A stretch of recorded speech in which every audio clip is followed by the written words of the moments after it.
The Batman Who Laughs #2, Scott Snyder writing, Jock on the art. So we ended the last one with the cliffhanger of Joker killing himself and infecting Batman with the Joker toxin that'll turn him into another Batman Who Laughs.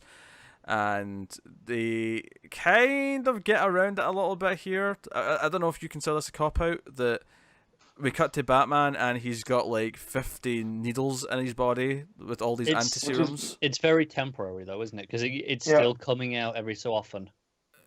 It is, yeah. They've kind of turned it into almost what Joker Dr. was Jekyll, going... Mr. Hyde. Oh no, I was going to say There almost you what go. Joker was going through in White Knight. It almost feels like just that again. Yeah, okay, I can see that. Yeah. So that's there. I mean, we're not going to fix it. I mean, I still call bullshit in the cliffhanger a little bit though, because the cliffhanger didn't feel... Because the cliffhanger made it feel like it was just done. Like, that's it. He's already turned. Sure, but I mean, it's a comic cliffhanger, isn't it? I mean, yeah, I must say it's the only thing that's guilty of it, but yeah. But that's what Snyder does, though, because we had the same issue with All-Star. Yeah. Remember?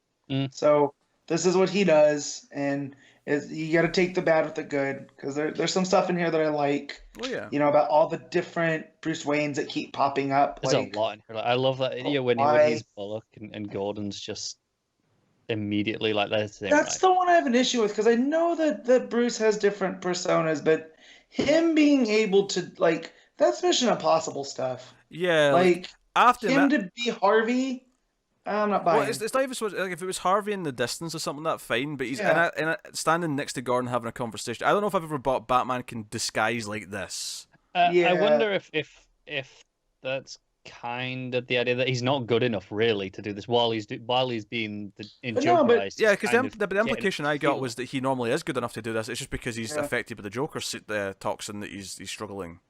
See, I just took it as a Gordon knows, like, and he's like, normally you'd be able to get me, but I Harvey's assume on that leave. Normally he wouldn't do this because he'd have the sense not to, but because of the Joker stuff, he's kind of just done it. Yeah, but I still don't buy the fact, like, because when the other patrolmen come, they go, "Oh, I thought you were on leave, Officer Bullock." Like, I just keep the hat down. It's hard to swallow. It's one of those Snyder things that just feels like kind of. There's a couple of things in here like that made me feel like, really. It was Joe. That is Joe. The thing that made me roll my eyes the most in this book. Mm-hmm. It was the name of the thing that was set in place in like 100 years ago when the plague. Like the last laugh. They called the thing the last laugh, and I'm like, why? Why did the families of Gotham call it the last laugh? Well, I mean, he says, because it's they're getting the last laugh, right? That is contrived as it's contrived as shit, so it sounds like a Joker thing. I'm calling bullshit in this. Well, and if we were still playing off the fact that Joker's this immortal being, right, that's always been in Gotham, but he doesn't touch on that. Like, we've never had a follow-up. Oh, good, I hate that.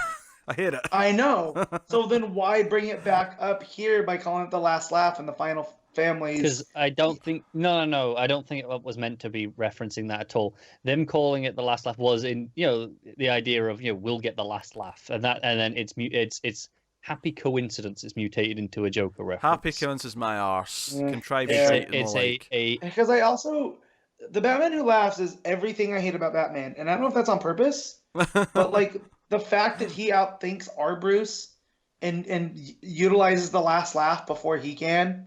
And weaponizes it, like, it's very frustrating for me on this, because, again, Batman Who Laughs is everything I hate about Batman. Yeah. Also, worth mentioning, Joker's not... I do feel that's meant to be a little bit intentional. Hold on. I just want to mention, Joker's not actually dead, because I know some people listen to this show who don't actually read the comics yet. They listen to this and read the trades later. I think it's worth mentioning that Joker's not actually dead. Alfred's keeping him alive. He's, like, in a coma on the operating table. And the one thing I like, though, is that when they go back to the cave and he's gotten all the basically the blood out of his lungs and whatnot, and he goes, "Oh no, that's just a gargle." He does a little laugh. Yeah. Yeah, and so people know they're alive. But Joker's is like that much creepier. Like, I give credit to Jock on that, and Snyder on the pacing of it, right? But like that was just utterly creepy. I like the idea that Alfred's like, do we really have to save him? I mean, come on. It's not a big deal if we just let him go. I mean, it's not a bad idea.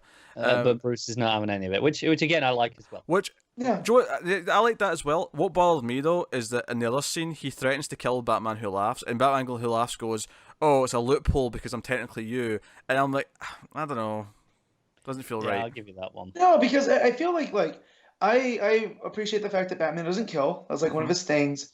But I feel like if they ever are going to do it, it needs to be like when he shot Darkseid in Final Crisis, right? Like it needs to mean something as opposed to other versions that we've seen that are just, My problem with the threat is I don't mind the threat itself. Him saying if you do this I'll kill you, right? I have no problem with Batman saying that under a lot of reasons. One, it's not real. He's just bluffing, right? It's That's an empty fine. threat, yeah. Two, the thing is so severe that he's actually thinking that this might push him over the edge. And I mean, I don't know if this story's at that point yet, but if the story was warranting that, like, he's at that breaking point where it might push him. Yeah, I agree. This story's not there yet, but it could. Right. You know, every story has the potential to do that. But the Batman Who Laughs turning around saying, "Oh, I guess it's a loophole because I'm technically you, so you're not killing someone else." I'm like, nah, bullshit. I would maybe hesitate to say that our Bruce does think it's just an empty threat. You know, we're saying. Sure, yeah, no, And I agree. Batman Who Laughs is like, oh, is that how you're gonna get around? Like taunting him, like going, go on then, I dare you. Yeah, it rubbed me the wrong way because it felt like that was like what Batman Who Laughs said was the thing that was going to come across to most people. Yeah, although I get what you mean there. I don't think that was how it was intended from. If it's an empty threat, then stuff. great. I don't mind it being an empty threat. Batman's meant to be scary. And part of being scary is threatening to kill people. That's okay. Yeah. Yeah, so the whole thing that's happening, I like, one of the things that I did like a lot actually is that there's another Bruce Wayne who falls out of the sky and dies, and this one was the mayor. He's got a beard and all these things, right? And they're looking into him, and Bruce as Bullock is like investigating and seeing all these things. I do like the idea that the reason why he fell out of the sky, because there's no buildings that high here, is because on his Earth where he came from, he was like up high In a blimp. Yeah, is what he theorizes, and he just fell out of the sky because that's when he appeared here. That's where he came. That's where it popped in and just fell. And I'm like, okay, that's fun. It's kind of horrific, but it makes sense. Yeah.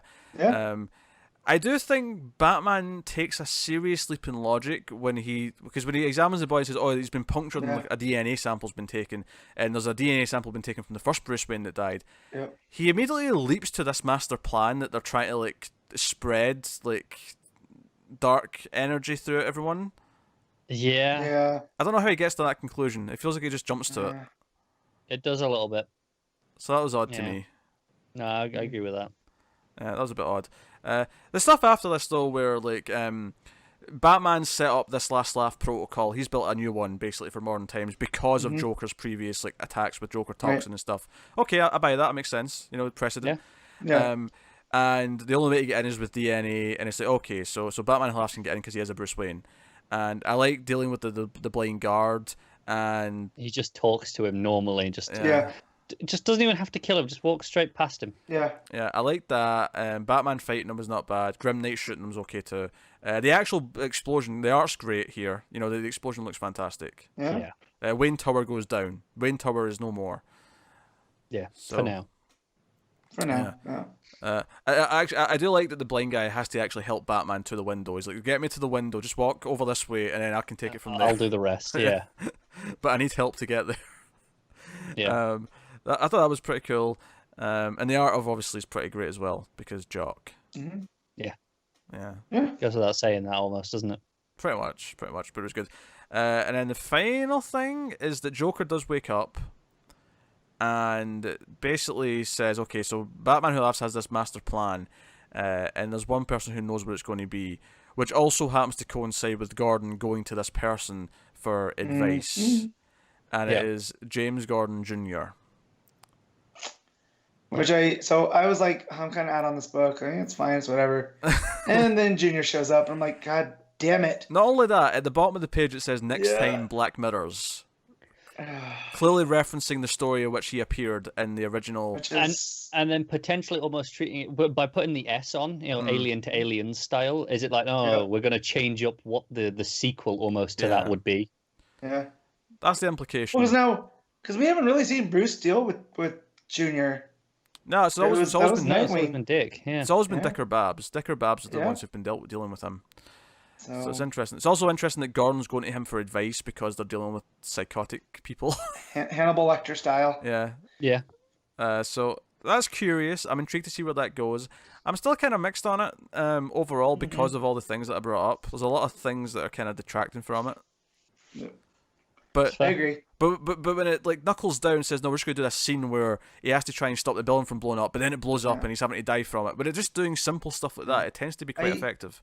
I feel like Snyder's the type of writer that when he has limits, he's a much better writer. When you just give him he can do anything he wants, it gets a little out there. Because like his early Batman stuff, where you still kind of proven in the New 52, his Dick Batman stuff is still some of my favorite. Yeah, I think the best comparison here is to compare it to a film director. He's a director. If he was making movies, I'd want him on like nothing higher than a $50 million budget. Yeah. I would not want to see him do a $250 million movie. I'd probably hate it. I'd want to see it just to see what it was. It would, even at its worst, at its messiest, I just need to see it, because Metal is that, right? Yeah. Metal is him going, right, here's your $250 million. Do what you want. Right, but that's just crazy enough to work. Exactly. You know, so it doesn't always backfire. Sure. But I guess what we're saying, though, at least what I think Matt's saying, is that when it's more personal and low key, and it's not this crazy change the concept that you've ever the thing you thought was true the whole time was never true, like, you know. Sure. And it's like his once we started getting to the point in Endgame where we're talking about immortal Jokers, I'm just like, you had me, and now you dropped me, gone way up there. So same as you. I don't feel like this has done anything like that yet, at least. No, but I'm just saying it's it has bent some little things here or there, but and taken some jumps in logic, sure, but it hasn't tried to pull the rug out. No, but I feel like it has the potential to go there, and I'm just prepping myself for it. Mm-hmm. You know. Fair enough. We'll see. I don't know. I mean, I'd still say I liked the issue overall, but there was a few things that made me roll my eyes. There was a few things that I just went, really, you know, which it feels like Snyder sometimes, like he gets into that groove with me, where I'll typically enjoy how it's constructed, but there'll be these conceptual things or ideas that just make me go, really? The Batman making machine.